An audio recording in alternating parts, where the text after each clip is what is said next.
Hello बच्चों, कैसे हैं बच्चों। आपका अपने YouTube चैनल चित्रकूट एजुकेशन में स्वागत है।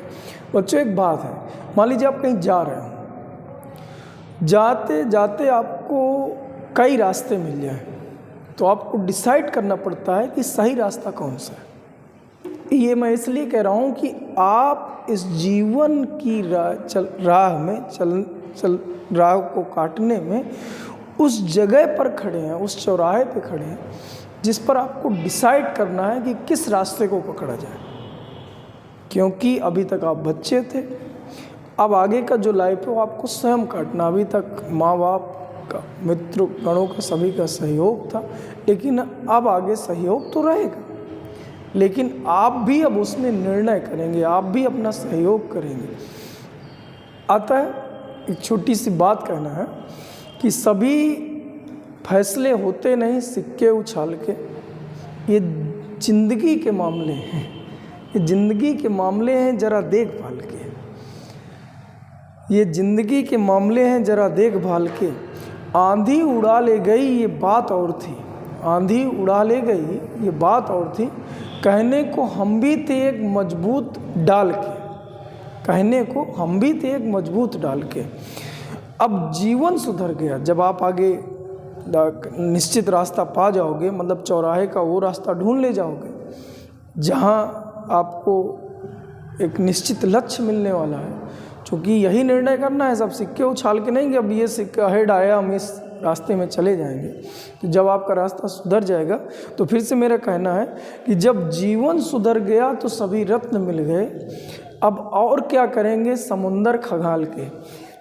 चलिए ठीक है बच्चों, इसी के साथ बच्चों आज पार्ट नंबर 8 चैप्टर आपको बता दे 11 चल रहा है। एनसीईआरटी फिजिक्स क्लास 11, चैप्टर भी 11 है, द्रव्यों का तापीय प्रसार। बच्चों आज हम लोगों को जो पढ़ना है, जल का असंगत प्रसार क्या है। जल का संगत प्रसार, कल तक हमने ये चर्चा करा था कि जब द्रव का ताप बढ़ाते हैं तो उनके आयतन में परिवर्तन होता है, यानी आयतन में वृद्धि होती है, जिससे घनत्व घट जाता है। और कल की जो हम लोगों ने चर्चा करी थी तो आपका घनत्व आया था ρ0 1 माइनस गामा डेल टी या डेल थीटा, ये आया था बच्चों। यानी घनत्व घटता है, आयतन बढ़ता है। बेसिक बात ये हमने करी थी। लेकिन बच्चों थोड़ी सी बात ये करना है कि जो जल है, स्पेशल जल पे चर्चा कर रहे हैं, पानी पे चर्चा कर रहे हैं, उसमें क्या होता है कि जब हम 0 से लेके 4 डिग्री सेल्सियस तक पानी को गर्म करते हैं, 0 डिग्री सेल्सियस टेम्परेचर बढ़ाना, तो पहले जब 0 से लेके 4 डिग्री सेल्सियस तक पानी को गर्म करते हैं तो उसका जो आयतन होता है वो घटता है, यानी पहले वो सिकुड़ता है। जबकि बाकी जितने द्रव हैं, प्राय जितने बाकी सभी द्रव हैं, उनको जैसे ऊष्मा दोगे उनके आयतन में वृद्धि होना चालू हो जाएगी। लेकिन पानी पहले 0 से लेके 4 डिग्री सेल्सियस तक सिकुड़ता है, और फिर और टेम्परेचर बढ़ाए रहोगे, जैसे 4 से लेके 100 तक ले जाओ, 100 डिग्री सेल्सियस तक, तो उस कंडीशन में क्या होगा कि अब जैसे बाकी द्रव करते थे वैसे जल भी करता है। अब जैसे बाकी द्रव ऊष्मा पाकर फैलते थे, तो अब जो पानी भी ऊष्मा पाकर फैलेगा। तो ये 0 से लेके 4 डिग्री सेल्सियस तक जो अन्य द्रवों की अपेक्षा पानी में कुछ अलग कार्य होता है, इसी को हम असंगत कहते हैं। असंगत, असंगत में सभी के साथ ना, असंगत प्रसार कहते हैं। तो डिफिनेशन हमने अब दर पे लिखा है कि प्राय सभी द्रव का ताप बढ़ाने पर आयतन में बढ़ते हैं। जो द्रव होते हैं उनका ताप बढ़ा जाए तो आयतन में बढ़ जाते हैं। लेकिन जल 0 डिग्री सेल्सियस से 4 डिग्री सेल्सियस तक गर्म करने पर पहले आयतन में घटता है, ये घटते हैं, इसके पश्चात बढ़ते हैं। इसे जल का संगत प्रसार कहते हैं। इसको मैंने बच्चों इसमें दिखाया है, 2 ग्राफ बनाए हैं, देखिए इधर पे। यहाँ पर हम 4 डिग्री सेल्सियस, इधर टेम्परेचर है 0 डिग्री सेल्सियस, ऐसे ऐसे बढ़ाते चले जा रहे हैं। तो पहले देखिए जो जल का ये आयतन है, इधर आयतन को लिए, इधर ताप को लिए, पहले आयतन घटा और घटते घटते 4 डिग्री सेल्सियस पर न्यूनतम हो गई। इसके बाद और टेम्परेचर बढ़ाया तो आयतन बढ़ने लगा। ये जैसे चूँकि आयतन अगर इंक्रीज होगा, बढ़ेगा, तो जो घनत्व है वो घटेगा। तो देखिए आयतन अगर बढ़ेगा तो घनत्व घटेगा, लेकिन आयतन घटने लगे तो जो घनत्व है वो बढ़ने लगे। तो देखिए अगर यहाँ से यहाँ तक आयतन घटा है, ये वाली प्रोसेस अगर यहाँ हुई तो ये वाली प्रोसेस यहाँ हुई। इसलिए 0 से लेकर 4 डिग्री सेल्सियस तक जो घनत्व है पहले बढ़ा है, 4 पर चूँकि आयतन सबसे कम था तो इधर पर घनत्व सबसे ज़्यादा होगा। फिर आयतन बढ़ने लगता है तो फिर घनत्व घटने लगता है। यही दोनों ग्राफ, मतलब एक हमने घनत्व जो किलोग्राम प्रति मीटर क्यूब में लिया गया है और ताप के बीच, और इधर आयतन और ताप के बीच 2 ग्राफ दिखाए हैं जो लगभग एक ही बात को व्यक्त कर रहे हैं। ये स्पेशल दिखाया गया है H2O के लिए, यानी जल के लिए ये ग्राफ दिखाए गए हैं और ये ग्राफ असंगत प्रसार को व्यक्त करते हैं। मान लीजिए कोई दूसरा द्रव होता है या दूसरा कोई भी तरल होता है इधर पे, तो उधर पे सीधा सीधा ये था कि अगर हम टेम्परेचर बढ़ाएंगे, जो आयतन है टेम्परेचर, तो जो भी इनका आयतन था वो सीधे इंक्रीज होता है, ऐसे करके बढ़ता है। लेकिन जल में अगर यही चीज़ हम लोग बनाएं तो वो कुछ ऐसे करके बढ़ता है। जल में अगर बनाया जाए तो पहले यूँ करके यूँ बढ़ता है, 0 डिग्री सेल्सियस से उठाएँ। लेकिन अगर कोई दूसरा द्रव होता तो सीधा सीधा वो बढ़ गया होता, सीधा इंक्रीज ही होगा। पहले डिस्क्रीज होता है फिर इंक्रीज होता है। तो चलिए ठीक है बच्चों, ये बात तुम्हें समझ में आ गई कि यानी जो जल है वो 0 से लेकर 4 डिग्री सेल्सियस तक गर्म करने पर पहले घटता है, इसके बाद 4 डिग्री सेल्सियस के बाद जो उसका आयतन है, वो जल का जो आयतन है वो बढ़ने लगता है। इसी प्रसार को जल का असंगत प्रसार कहते हैं। चलिए ठीक है, समझ में आए। ग्राफ देख लीजिए, इसके कुछ लाभ हैं और कुछ इसकी हानियाँ भी हैं, तो जिन पर हम लोग चर्चा करेंगे। चलो तो ठीक है, देखते हैं कुछ उदाहरण और फिर देखेंगे सवाल। हाँ बच्चों, हमने कुछ उदाहरण देखे, इधर पे मैंने लिख दिया 4 उदाहरण। जैसे बर्फ जल की सतह पर तैरता है, स्पष्ट करो क्यों तैरता है। देखिए बच्चों, बर्फ मतलब 0 डिग्री सेल्सियस और जल मतलब 0 के बाद है, जो मतलब ये वाली कहानी है।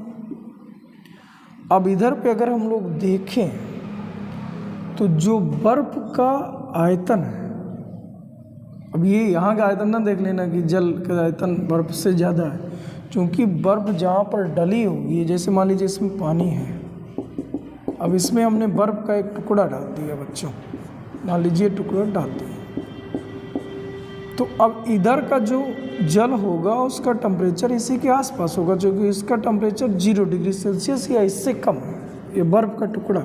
तो इधर जो जल के जो अणु हैं ये बर्फ़ है और ये जल है। जल के जो अणु हैं इनका टेम्परेचर इसी के आसपास होता है। तो जो जल के अणु हैं इनका जो आयतन है वो कम है, और जो बर्फ़ है, बर्फ़ मतलब 0 डिग्री सेल्सियस, मतलब यहाँ इसका आयतन ज़्यादा। और जिसका आयतन ज़्यादा होता है वो ऊपर रहेगा, जिसका आयतन कम होगा वो नीचे होगा। जिसका आयतन ज़्यादा होगा, और आयतन अगर ज़्यादा है तो जो घनत्व है वो कम होगा। घनत्व है मतलब इसका द्रव्यमान कम, मतलब ये हल्का होगा, और ये जो जिनका आयतन कम है उसका घनत्व ज़्यादा होगा, यानी जल के जो अणु होंगे वो भारी होंगे। इसीलिए हल्के अणु यानी बर्फ़ के सभी अणु मिल के जो हैं, जितने सतह का इधर पानी को हटाते हैं उसका भार निकालें और इस बर्फ़ का भार निकालें, तो बर्फ़ का भार हल्का होता है और इसके द्वारा हटाए गए पानी का भार अधिक होता है, इसीलिए तैरता रहता है। यह सिंपल से इस ग्राफ से समझिए। ग्राफ में ये बता रहा है कि जो बर्फ़ है उसका आयतन ज़्यादा होगा, जो पानी है उसका आयतन कम होगा, अतः बर्फ़ जल की सतह पर तैरता रहता है। यानी आपको कहना है जल के असंगत प्रसार के कारण जो 0 डिग्री सेल्सियस या इससे कम की बर्फ़ होती है उसका आयतन अधिक होता है, जबकि पानी का जो आयतन है वो कम होता है। अतः अधिक आयतन वाले जो पदार्थ हैं ऊपर रहेंगे, कम आयतन वाले पदार्थ नीचे रहते हैं। इसी कारण बर्फ़ ऊपर रहता है और पानी नीचे रहता है, यानी बर्फ़ पानी की सतह पर तैरता रहता है। चलिए बात समझ में आई होगी। दूसरा, ठंडे प्रदेशों में तालाब के जम जाने पर भी मछलियाँ जीवित रहती हैं। इसको अच्छे से समझना है बच्चों। देखिए बच्चों, इधर हम मिटा दें, चीज़ें तुम्हें समझ में आने लगी। अब देखिए बेटा, इधर हमने करा क्या, ये मान लीजिए हमने इधर पे पानी भरा, ऐसे समझाने के लिए इसको भरें। जैसे यहाँ तालाब शब्द का यूज करा है, यहाँ हम पानी ऐसे यहाँ इस पर भर ले रहे। अब मान लीजिए ये पूरा का पूरा मान लीजिए 30 डिग्री सेल्सियस पर है, 30 डिग्री सेल्सियस पर पानी भरा हुआ H2O है। अब मान लीजिए ठंडक पड़ी तो इधर का टेम्परेचर कम हुआ, यानी वातावरण का टेम्परेचर हो गया मान लीजिए 10 डिग्री सेल्सियस, इधर था 30 डिग्री सेल्सियस पानी। तो अब क्या होगा कि ये जो ऊपर वाले अणु हैं इनका टेम्परेचर धीरे धीरे चूँकि ऊष्मा उत्सर्जित हो जाएगी, धीरे धीरे इन अणुओं का टेम्परेचर हो जाएगा 10 डिग्री सेल्सियस या कम, यानी 30 से होने लगेगा कम, 30 से घटने लगेगा। जैसे घटने लगेगा तो अब देखिए मान लीजिए 30 का ग्राफ यहाँ पर बना हुआ है, अब 30 में मान लीजिए ये जो अणु है और कम हो गए, तो टेम्परेचर जो कम का टेम्परेचर है मान लीजिए 20 का मान लो ये बना है, तो 20 में जो अणु होंगे उनका आयतन कम हो जाएगा, और जो 30 में नीचे 30 डिग्री सेल्सियस पे जो अणु हैं इनका आयतन 30 डिग्री सेल्सियस में इनका आयतन ज़्यादा है, तो ज़्यादा आयतन वाले अणु ऊपर रहते हैं और कम आयतन वाले जो अणु हैं वो नीचे रहेंगे। इसका मतलब ये हुआ कि ये ऊपर जाएंगे और ये नीचे।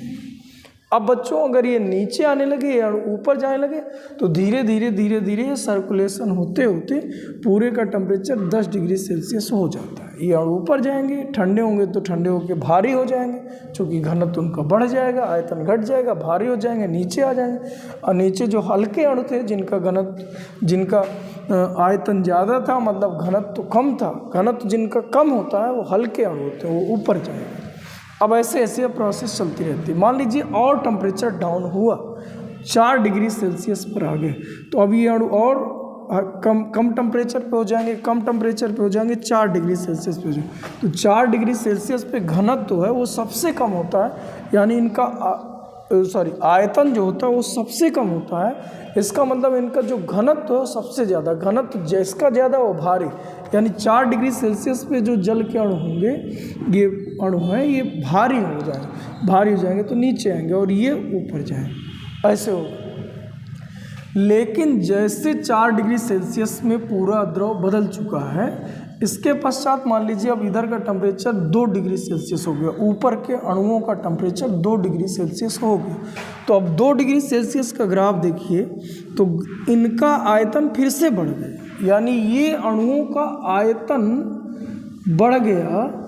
और हमने बताया था जिनका आयतन ज़्यादा होगा, अर्थात आयतन ज़्यादा का मतलब घनत्व तो कम होगा, वो हल्के होंगे, ये अब ऊपर ही रहेंगे, क्योंकि अधिक आयतन वाले अणु ऊपर रहते हैं और ज़्यादा आयतन वाले अणु नीचे रहते हैं। तो अब ये अणु ऊपर नहीं जाएंगे, यानी इधर के जो अणु हैं अब ये नीचे नहीं आएंगे, तो धीरे धीरे ये जो सतह है, चूँकि अणु अब नीचे नहीं आ रहे हैं, तो धीरे धीरे ये सतह 0 डिग्री सेल्सियस तक पहुंच जाएगी।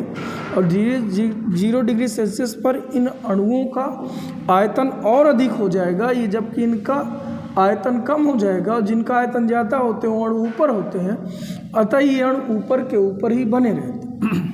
तो रीजन क्या होता है कि अब ये अणु नीचे नहीं आएगा तो ऊपर वाली सतह धीरे धीरे ठंडी होकर बर्फ में चेंज हो जाती है, जबकि नीचे अभी 4 डिग्री सेल्सियस का द्रव यानी जल ही बना रहता है। इसलिए ठंडे प्रदेशों में तालाब के जम जाने पर भी ऊपर पूरा जम गया है, लेकिन अभी भी मछलियाँ जीवित रहती हैं। ये फायदा है संगत प्रसार का। अगर ना होता, मान लीजिए ग्राफ ऐसा ही गया होता, ऐसे ग्राफ सीधा यूं गया होता, तो उस समय क्या होता कि 2 डिग्री सेल्सियस का आयतन और घट गया होता, तो 2 डिग्री सेल्सियस वाले नीचे आते, ऊपर जाते, तो यानी तालाब पूरा का पूरा जम जाता, नीचे तली से लेके या सतह तक पूरा जम जाता, जबकि वास्तव में ऐसा नहीं होता जल के असंगत प्रसार के कारण। तो चलिए ठीक है, ये फ़ायदा होता है। आगे आप समझ गए होंगे, एक बार ना समझे तो थोड़ी वीडियो बैक करके फिर से सुन लीजिएगा। जाड़ों में चट्टानें स्वयं फट जाते हैं, उसका रीज़न यही होता है। मान लीजिए बरसात में ये चट्टानें हैं और चट्टानों के बीच मान लीजिए गैप है और यहाँ पर पानी भर गया, मान लीजिए पानी यहाँ तक भर गया, पूरी सतह पानी यहाँ पर भर गया। अब बरसात के बाद आया ठंडी, शरद ऋतु आई, ठंडी आई तो जो इधर पे पानी भरा हुआ था वो धीरे धीरे जमने लगा। जब जमने लगेगा तो चूँकि जमने पर इनका जो आयतन होगा वो ज़्यादा होगा। ये आयतन होता है ज़्यादा, बर्फ़ का आयतन होता है ज़्यादा, जबकि जल का आयतन होता है कम। अब अगर जल का आयतन कम है, बर्फ़ को ज़्यादा आयतन की ज़रूरत है, यानी ज़्यादा जगह की ज़रूरत है, ज़्यादा जगह की ज़रूरत है। अब यहाँ जगह मिल नहीं रही तो जगह तो बना ही लेगा, क्योंकि बर्फ़ में चेंज हो रहा है। तो अब जब जगह बना लेगा तो जो चट्टानें होंगी वो फट जाती हैं। जैसे इसी तरह जाड़ों में पौधों पर पाला पड़ जाता है। पाला पड़ना मतलब यही प्रोसेस है। उसमें भी क्या होता है कि मान लीजिए पेड़ पौधे हैं, ये पेड़ का एक तना हमने बना लिया, इसमें असंख्य केश नलिकाएं होती हैं जिनसे जड़ों की सहायता से जो पानी का अवशोषण किया जाता है, इन्हीं केश नलियों की सहायता से पत्तियों तक पहुंचता है। पत्तियों तक पानी जो है केश नलियों की सहायता से ऊपर चढ़ता रहता है। यहीं छोटे छोटे पाइप लगे होते हैं जो बहुत बारीक इनमें छिद्र होता है, इन्हें हम केश नली कहते हैं। इनकी सहायता से पानी ऊपर चढ़ता है। अब मान लीजिए अचानक ठंड पड़ेगी तो उस कंडीशन में क्या होगा कि जो जल है ये H2O है, ये बदल जाएगा बर्फ़ में बदलेगा। तो बर्फ़ में बदलेगा तो अब बर्फ़ का आयतन ज़्यादा होता है। असंगत प्रसार बच्चों, असंगत प्रसार।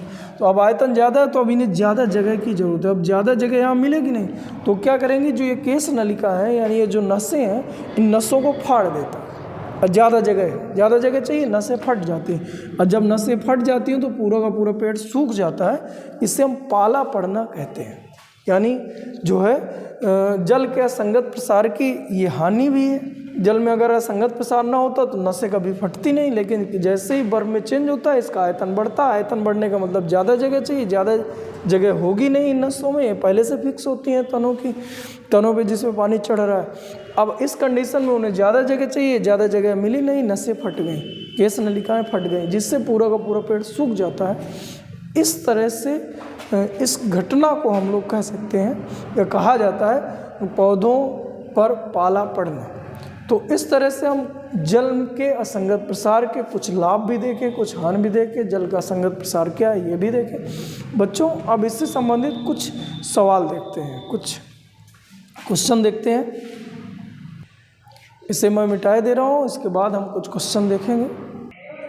हाँ बच्चों, इधर हमने 3 क्वेश्चन दिए हैं। लिखा है एक बीकर 4 डिग्री सेल्सियस पर पूर्णतः जल से भरा है, जल ऊपर से होकर बहने लगेगा यदि, ये क्वेश्चन है। इस तरह से जो बीकर है, बीकर 4 डिग्री सेल्सियस में पूर्णतया ऊपर तक ऐसे भरा। अब कह रहा है कि ये ऊपर से होकर फ्लो होने लगेगा, बहने लगेगा यदि इसको 4 डिग्री सेल्सियस से अधिक गर्म किया जाए, 4 डिग्री सेल्सियस से नीचे गर्म किया जाए यानी ठंडा किया जाए। दोनों स्थितियों में इनमें से कोई नहीं। तो आपको देखिए ग्राफ से समझा रहे हैं। ग्राफ असंगत प्रसार का ग्राफ ऐसे बना था, असंगत प्रसार का। अब इस 4 डिग्री सेल्सियस पर ऐसे करके पीकर भरा है। अब अगर हम ज़्यादा टेम्परेचर कर देंगे तो भी आयतन बढ़ जाना है, यदि कम टेम्परेचर करेंगे तो भी आयतन बढ़ जाना है। दोनों कंडीशन में आयतन बढ़ेगा। और आयतन बढ़ेगा तो ज़्यादा जगह चाहिए, ज़्यादा जगह नहीं मिलेगी तो फ्लो कर जाएगा। तो दोनों कंडीशन में आयतन बढ़ना है। तो यानी चाहे ठंडा करो तो भी पानी बाहर बह जाएगा, गर्म करो तो भी पानी बाहर बह, मतलब ये ए और बी दोनों स्थितियों पर सही होगा। बच्चों देख लीजिएगा, ये ग्राफ से असंगत प्रसार से संबंधित कुछ प्रश्न हैं, इनको आप देखिए। और ग्राफ अगर आपको याद है तो चीज़ें समझ में आ जाएंगी। फिर पानी को 0 डिग्री सेल्सियस से 10 डिग्री सेल्सियस तक गर्म किया जाता है, तब इसका आयतन, जो आयतन है 0 से लेके मान लीजिए हम 10 डिग्री सेल्सियस तक गर्म करें तो जो आयतन है, आयतन का हमने ग्राफ कुछ ऐसे बनाया था। तो आयतन पहले देखिए घटा है फिर बढ़ा है। 4 डिग्री सेल्सियस पे न्यूनतम हो जाएगा फिर बढ़ना चालू हो जाएगा। तो घटता है गलत, बढ़ता है गलत, मतलब ये दोनों सही। पहले बढ़ता है, नहीं पहले घटता है, ये भी गलत। ये लिखा पहले घटता है फिर बढ़ता है, तो डी नंबर सही हो जाएगा। चलिए ठीक। लिखा है 1 लीटर एल्कोहल का वजन, 1 लीटर एल्कोहल का वजन। अब देखिए वजन गर्मियों की तुलना में सर्दियों में कम होगा, सर्दियों की तुलना में गर्मियों में कम होगा, दोनों में समान रहेगा। 1 लीटर देखिए 1 लीटर है, ये मान लीजिए 1 लीटर का पात्र है, बात खत्म, यहीं पर बना लो बेटा, ये 1 लीटर का पात्र। अब देखिए ग्राफ जो होता है, चूँकि एल्कोहल का है जल का नहीं है, तो एल्कोहल का ग्राफ हम सीधा सीधा बना दें, यूँ होता है। अब देखिए गर्मियों में क्या होगा, मतलब ताप ज़्यादा होता है। अगर ताप बढ़ेगा तो आयतन बढ़ता है, आयतन अगर बढ़ गया, गर्मियों में आयतन होगा ज़्यादा, ये ग्राफ बता रहा है। अगर आयतन होगा ज़्यादा तो घनत्व होगा कम, घनत्व कम होगा तो जो इसका वजन है वो भी कम होगा। ये अगर अणु पास होते हैं, बहुत पास होते हैं तो उसका वजन ज़्यादा होता है, और अगर अणु दूर होते हैं तो इसका वजन कम होता है। इसीलिए ठोस जो है, जैसे मान लीजिए कोई ठोस वस्तु ले लो और उतने ही में वायु को भर लो, भी दोनों को तौलो। जैसे मान लीजिए गुब्बारा ले लो, इसमें वायु भरी है, और उतने ही साइज का लोहे का एक गोला ले लो और दोनों को तौलो, तो जमीन आसमान का अंतर समझ में आएगा। रीजन समझे, क्योंकि ठोस में अणु पास होते हैं, ठोस के जो अणु होते पास अणु पास यानी घनत्व अगर ज़्यादा है तो वजन ज़्यादा है। यानी गर्मियों में क्या होगा, गर्मियों की तुलना में सर्दियों में कम होगा। यानी सर्दी में कह रहा कम होगा, जबकि वास्तव में गर्मी में कम होता है, सर्दी में ज़्यादा होता है। फिर क्या लिखा है, सर्दियों की तुलना में गर्मी में कम होगा। यार ये सही है, बी नंबर सही। यानी सर्दी में इसका वजन, जो 1 लीटर का वजन होता है, सर्दियों में ज़्यादा होता है। रीजन टेम्परेचर कम हो जाएगा तो आयतन कम होगा सर्दी में। ये सर्दियों की बात कर रहे हैं बेटा, सर्दियों की बात कर रहे हैं तो आयतन कम होगा, आयतन कम होगा तो घनत्व बढ़ेगा, घनत्व बढ़ेगा तो वजन बढ़ेगा। इसलिए सर्दियों की तुलना में गर्मियों में कम होता है, सर्दी में ज़्यादा होता है, गर्मी में कम होता है। बी नंबर सही। अच्छा एक बात और बच्चों बता दें, 1 kg की जब डिफिनीशन दी गई तो उसमें यही कहा गया कि 4 डिग्री सेल्सियस पर शुद्ध जल का 1 लीटर जो मात्रा होती है, 1 लीटर जल की जो मात्रा होती है उसका वजन 1 kg होता है। रीजन आप समझ गए ना, 1 लीटर अगर 4 डिग्री सेल्सियस पे रहोगे तो 1 लीटर में जो घनत्व है सबसे कम होता है जल का, और जल का घनत्व यदि कम रहेगा, घनत्व कम रहेगा, आयतन कम रहता है, आयतन कम रहेगा यदि, तो घनत्व ज़्यादा रहेगा, घनत्व ज़्यादा रहेगा तो वजन ज़्यादा रहेगा। तो अब इसको फुल कर दो, इतना मान लीजिए जैसे 23 डिग्री सेल्सियस में ये, तो जब 4 डिग्री सेल्सियस करोगे तो ये कम हो जाए, यहाँ तक पैक कर दो तो वही 1 लीटर 1 kg बन जाता है। रीजन आप समझ गए हो। चलिए ठीक है बच्चों, इस वीडियो में यहीं तक देखेंगे। थैंक यू बच्चों, थैंक यू।